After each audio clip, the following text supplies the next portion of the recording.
السلام علیکم ورحمۃ اللہ وبرکاتہ۔ بسم اللہ الرحمن الرحیم، الحمد للہ والصلاة والسلام علی رسول اللہ۔ آج آپ حضرات کی خدمت میں ایک اہم مذاکرے کے لیے میں حاضر ہوا ہوں۔ یہ گفتگو ابھی جو حضرات سنیں گے وہ سنیں گے، اور بعد میں انشاءاللہ اس کو یوٹیوب کے ذریعے سے نشر بھی کر دیا جائے گا، عام بھی کر دیا جائے گا۔ پچھلے ہفتے میرا سفر ہوا، کل ہی واپسی ہوئی چھتیس گڑھ سے۔ اس سفر کے لیے ہماری شروعات آگرہ سے ہوئی تھی۔ جمعے کے دن آگرہ میں ہماری دوپہر میں ٹرین تھی، تو آگرہ پہنچے تو یہ ہوا کہ بھئی جمعے کی نماز جلدی سے کہیں پڑھ لی جائے تاکہ نماز قضا نہ ہو، حالانکہ مسافر تھے۔ ایک محلے میں پہنچے اور وہاں پہنچ کر ہم نے لوگوں سے معلوم کیا کہ بھئی جلدی جمعہ کہاں ہوتا ہے۔ بتایا گیا کہ فلاں مسجد میں جمعہ بہت جلدی ہے، 1 بجے ہے۔ ہم لوگ اس مسجد میں داخل ہوئے۔ ہم لوگ جیسے ہی مسجد میں داخل ہوئے تو سارے بیٹھے ہوئے مصلی بہت غور سے دیکھنے لگے۔ اسی وقت اندازہ ہوا کہ کچھ اجنبیت سی یہ لوگ محسوس کر رہے ہیں۔ اس کے بعد پھر چھتیس گڑھ کا سفر ہوا، وہاں بھی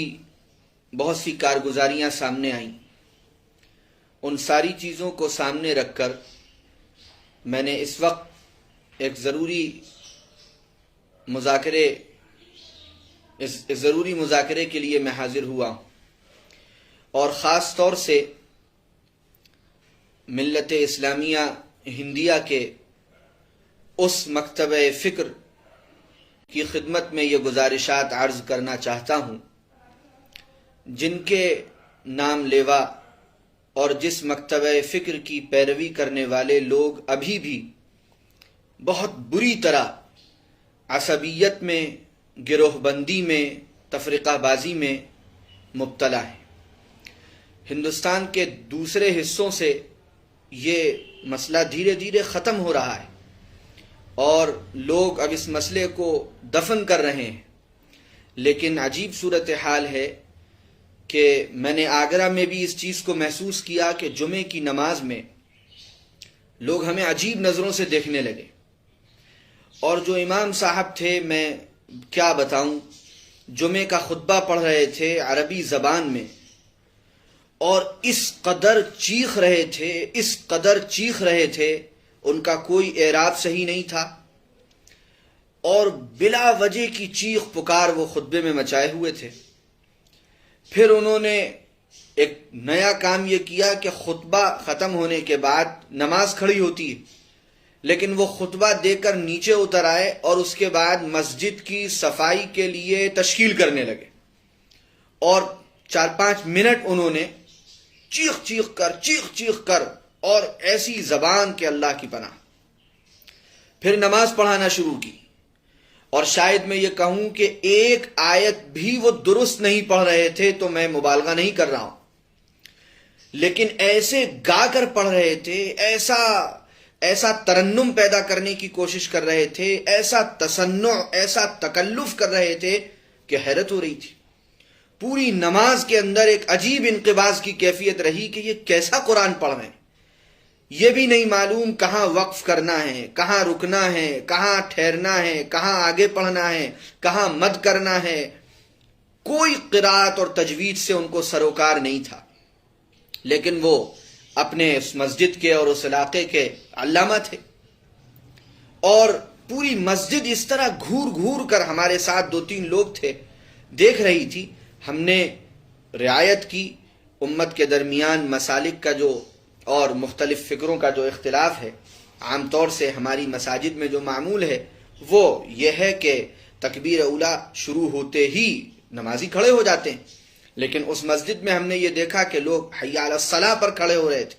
تو ہم لوگ بیٹھے رہے۔ جب حی علی الصلاۃ پر سب لوگ کھڑے ہوئے تبھی ہم لوگ کھڑے ہوئے کہ بھئی الگ سے یہاں کوئی نیا کر کے دکھانے کی ضرورت نہیں ہے کہ کسی طرح کا انتشار ہو، لیکن افسوس بہت ہوا۔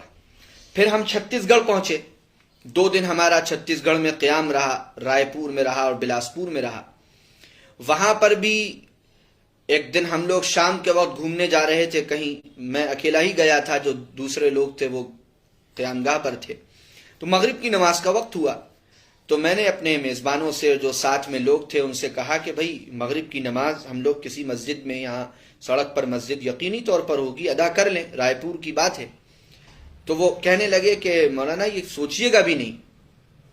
سیدھی وارننگ دے دی جاتی ہے مسجد میں کہ اگر کوئی جماعتی، کوئی مودودی، کوئی اہل حدیث، کوئی فلاں اور فلاں مسجد میں داخل ہوا تو آگے اس کا کیا انجام ہوگا اس کی ذمہ داری اسی کی بنتی ہے۔ کوئی مطلب ہی نہیں ہے کہ کوئی کسی مسجد میں، ایسی مسجد میں داخل ہو جائے۔ پھر اور تفصیل سے اس موضوع پر وہاں باتیں ہوئیں، مذاکرات ہوئے، تو معلوم ہوا کہ مسلکی شدت انتہا کو پہنچی ہوئی، اور اغیار سے اتنی نفرت اور ایسی دشمنی نہیں ہے جیسی آپس میں ایک دوسرے سے دشمنی ہو رہی ہے، ایک دوسرے کو مارنے پیٹنے پر آمادہ ہے۔ مسجد کے برابر میں گھر ہے لیکن آدمی وہ مسجد چھوڑ کر 1 کلومیٹر دور جا کر نماز پڑھتا ہے۔ چلیے اسی پر اکتفا ہوتا تو کوئی مسئلہ نہیں تھا کہ بھئی آدمی کا اپنا رجحان ہے، لیکن وہ اس مسجد کے لوگوں کو کافر سمجھتا ہے، کافر سے بدتر سمجھتا ہے، مسجد کے امام کو کافر سمجھتا ہے، مسجد کو نعوذ باللہ مسجد نہیں سمجھتا ہے۔ یہ صورتحال اس خطے میں بہت زیادہ بنی ہوئی ہے، بدعات اور خرافات انتہا کو پہنچی ہوئی ہیں، یعنی جن چیزوں کا دین تو چھوڑیے عقل سلیم میں بھی تصور نہیں ہو سکتا، ایسی بدعتیں، ایسی خرافات دین کے نام پر۔ اور آگرہ سے لے کر چھتیس گڑھ تک ان تمام جو تجربات ہوئے، ان میں جو نتیجہ نکلا وہ یہ نکلا کہ یہ سب کچھ جہالت کا نتیجہ ہے۔ جو مقتدی ہیں یا جو مقتدی ہیں، کسی کو دین کا علم نہیں ہے، قرآن اور حدیث کا علم نہیں ہے، شریعت اور سنت کا علم نہیں ہے۔ جب قرآن ہی تجوید کے مطابق نہیں ہے، نماز ہی درست نہیں ہے، اور بلا وجہ کی چیخ پکار ہے، تو پھر کیا ہوگا اس کے علاوہ؟ اللہ کا بڑا شکر ہے کہ ایسے سمجھدار اور ایسے بالغ نظر اور ایسے ذمہ دار علماء کرام اب ہر حلقے میں کھڑے ہو رہے ہیں جو ان خرافات، اس طرح کی خرافات پر نکیر کر رہے ہیں، اور امت کو اتنی جہالت کے اندھیروں میں جو ڈھکیلا جا رہا ہے اس کے خلاف وہ آواز بلند کر رہے ہیں، وہ تحریریں لکھ رہے ہیں، وہ عملی نمونہ پیش کر رہے ہیں۔ یہ تو کہیں دیکھنے کو نہیں ملتا۔ الحمدللہ بہت سے مکاتب فکر کی مسجدوں میں نماز پڑھنے کا موقع ملتا ہے، اہل حدیث حضرات کی مسجدیں ہیں، جماعت اسلامی کے ذمہ داران یا اس سے وابستہ افراد کی مسجدیں ہیں، اور دعوت و تبلیغ، جماعت تبلیغ سے متعلق حضرات ان مسجدوں سے وابستہ ہیں۔ کہیں پر یہ شدت دیکھنے میں نہیں آتی کہ کسی مسلمان کو نماز سے بھگایا جائے اور اس کو مسجد سے نکال دیا جائے اور کسی کے بھی نماز پڑھنے آنے پر پابندی ہو۔ بلکہ لکھنؤ میں تو یہاں تک دیکھا گیا کہ اہل تشیع کی مسجدوں میں بھی جا کر اہل سنت کے عوام نماز پڑھ لیتے ہیں، خالی وقت میں وہ نکل رہے ہیں، نماز کا وقت ہے تو مسجدوں میں جا کر نماز پڑھ لیتے ہیں، اور اہل تشیع کی طرف سے بھی کوئی اس پر کبھی نکیر نہیں ہوتی، کبھی منع نہیں کیا جاتا۔ لیکن وہ طبقہ جہاں علم سے بڑی محرومی ہے اور علم سے بڑی دوری ہے، وہاں اتنی شدت اور ایسا سخت معاملہ کیوں ہوتا ہے؟ یہ بڑے افسوس کی بات ہے، اور اس کی بنیادی وجہ ہے جہالت اور علم سے دوری۔ کتاب اللہ اور سنت رسول اللہ صلی اللہ علیہ وسلم، یہ 2 پیمانے اللہ تعالیٰ نے، اللہ کے رسول صلی اللہ علیہ وسلم نے عطا فرمائے تھے، لیکن اس طرح کے مقرروں کو، واعظوں کو، خطیبوں کو سن لیجئے تو آج کل جیسا کہ بہت سے حضرات ہمارے اس موضوع پر لکھ رہے ہیں، سوائے چیخ پکار کے، فرضی اور من گھڑت واقعات کے، موضوع روایتوں کے اور نعرے لگوانے کے اور کوئی حاصل نہیں ہوتا۔ اوتھینٹک معلومات نہیں دی جاتی، قرآن پاک کا درس نہیں ہوتا، احادیث مبارکہ کا درس نہیں ہوتا، بلکہ لمبے چوڑے القاب اور آداب لگا کر 1 کلومیٹر تک لاحقے اور سابقے لگے رہتے ہیں، اور جو تقریر کرنے آتا ہے وہ سوائے اس کے کہ چیخ پکار مچائے، طرح طرح کے ایکٹنگ کرے، منہ بنائے اور موضوع من گھڑت واقعات بیان کرے، الٹے سیدھے کشف و کرامات کے واقعات سنائے، امت کو کوئی سبق نہیں ملتا، امت کو کچھ حاصل نہیں ہوتا۔ اور عوام جب یہ سب سنتے ہیں تو وہی پھر ان کے ذہنوں میں بیٹھ جاتا ہے، وہی شدت، وہی نفرت، وہی گروہ بندی، وہی تعصب، وہی فرقہ واریت پھر ان کے اندر سرایت کر جاتی۔ افسوس کی بات یہ ہے کہ وہ علاقہ بہت زیادہ اس کا مرکز بنا ہوا ہے، بلکہ میں سمجھتا ہوں کہ شاید ہندوستان میں سب سے زیادہ یہ مسلکی عصبیت اور شدت اور فرقہ بندی اور یہ والا جو معاملہ ہے کہ جس میں مسجدوں سے نکال کے باہر کر دیں گے اور پٹائی لگا دیں گے اور مسجد صاف کریں گے، یہ دیگر جگہوں پر ختم ہو گیا ہے، اللہ کا فضل ہے، بڑی حد تک ختم ہو گیا ہے۔ اور اس کی وجہ یہ ہے کہ خارجی جب پریشانیاں مسلط ہوئیں اور حالات بنے تو پھر لوگوں کو سمجھ میں آیا کہ بھئی امت کے تو ایک رہنے میں ہی عافیت ہے، اللہ نے اس امت کو ایک ہی بنایا تھا، لیکن جہاں یہ سب مسائل ذرا کم ہیں وہاں ہم پھر انہی سب لڑائیوں میں، انہی سب جھگڑوں میں، انہی سب اسی طرح کے تعصب میں مبتلا۔ اس لیے یہ میری خاص گزارش ہے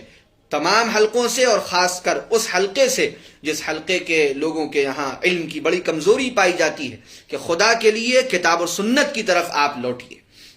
لوگوں کو قرآن کا علم دیجئے، قرآن کا درس دیجئے، قرآن کی تفسیر سنائیے۔ حضور صلی اللہ علیہ وسلم نے ہمارے لیے قرآن پاک چھوڑا ہے، صاف فرمایا تھا حدیث میں قرآن کے ذریعے تم کو ہدایت ملے گی، اور رسول اللہ صلی اللہ علیہ وسلم کی صحیح حدیثیں سنائیے، مستند اور معتبر روایتیں سنائیے، اور مستند اور معتبر واقعات سنائیے، سیرت طیبہ کی معتبر اور مستند کتابیں سنائیے، چھوڑ دیجئے فرضی واقعات، چھوڑ دیجئے موضوع اور من گھڑت باتیں، چھوڑ دیجئے ایسی باتیں جن کا عملی زندگی سے کوئی تعلق نہ ہو، لوگوں کو صحیح دین کی طرف لے کر آئیے۔ پوری امت ایک امت ہے، پوری امت ایک امت ہے، ان ھذہ امتکم امۃ واحدہ، اللہ تعالیٰ نے اس امت کو ایک امت بنایا تھا، اس بنیاد پر امت کے درمیان اتفاق اور جوڑ پیدا کیجئے۔ بہت سی رائے، بہت سے نظریات الگ ہو سکتے ہیں، اس میں اختلافات ہو سکتے ہیں، ان کو سلیقے کے ساتھ، ادب کے ساتھ، سمجھداری کے ساتھ برتنا یہ ایک اچھے مسلمان کی، ایک صاحب علم کی پہچان ہے۔ اور یہ سمجھ لیجئے کہ جو لوگ ان حالات میں بھی ضد پر اڑے ہوئے ہیں اور امت کے درمیان ان فتنوں کو باقی رکھنے پر آمادہ ہیں، ان کا مسئلہ دین نہیں ہے، زیادہ تر ان کا مسئلہ کچھ اور ہے، ان کا مسئلہ کچھ اور ہے۔ ان کی جو اپنی پرائیویٹ لمیٹڈ کمپنیز ہیں، یہ دراصل اس کو باقی رکھنے کے یہ سب ایک طرح سے دھندے ہیں تاکہ امت کے درمیان انتشار رہے، امت کے درمیان جھگڑے رہیں اور ہماری روزی روٹی بڑھیا طریقے پر چلتی رہے۔ کیونکہ امت جب دین سے جڑے گی، قرآن سے جڑے گی، حدیث سے جڑے گی، تو پھر وہ ان جھگڑوں میں نہیں پڑے گی، وہ حق کو سمجھ لے گی، وہ باطل کو بھی سمجھ لے گی، وہ انتشار اور خلفشار کو پسند نہیں کرے گی، بلکہ وہ صحیح دین کی طرف، صحیح شریعت کی طرف پھر لوٹ کر آئے گی۔ اور واقعتاً یہ میں عاجزانہ درخواست کر رہا ہوں حضرات علماء کرام سے بھی اور تمام ہی لوگوں سے کہ وہ علاقے بڑی زبردست محنت کا میدان ہیں، ایسی جگہوں پر جا کر واقعی جماعت دعوت و تبلیغ پر رشک آتا ہے، جہاں عام طور سے علماء نہیں جاتے، جہاں عام طور سے خانقاہیں نہیں بنائی جاتی، جہاں عام طور سے لوگ نہیں پہنچتے، کیونکہ وہاں ماحول ہی نہیں ہے، بنجر علاقے ہیں، بنجر زمین ہے، وہاں بہت زیادہ استقبال اور بہت زیادہ ہو ہلہ ہوتا نہیں ہے، تو عام طور سے وہ علاقے خالی رہتے ہیں۔ ایسی جگہوں پر یہ جماعت کے لوگ، یہ دعوت کی محنت کرنے والے لوگ ایک ایک گاؤں جاتے ہیں، ایک ایک دیہات جاتے ہیں اور لوگوں سے ملتے ہیں، کبھی دھکے بھی کھاتے ہیں، کبھی مار بھی کھاتے ہیں، لیکن لوگوں کی خوشامد کرتے ہیں، ان کو نماز سے جوڑ دیتے ہیں، ان کو مسجد سے جوڑ دیتے ہیں، ان کا قرآن درست کروا دیتے ہیں، ان کو کلمہ طیبہ سکھا دیتے ہیں۔ یہ ان کی بڑی خدمت ہے اور یہ ان کا بڑا کام ہے۔ اللہ تعالیٰ ان کو بھی سب صحیح نہج پر اور صحیح مزاج پر اور قرآن و سنت کی صحیح پیروی پر باقی رکھے۔ اس وقت بہت سخت ضرورت ہے کہ امت کے درمیان سے انتشار اور اختلافات کو ختم کر کے امت کے درمیان اتحاد اور اتفاق پیدا کیا جائے۔ یہ ایک صاحب نے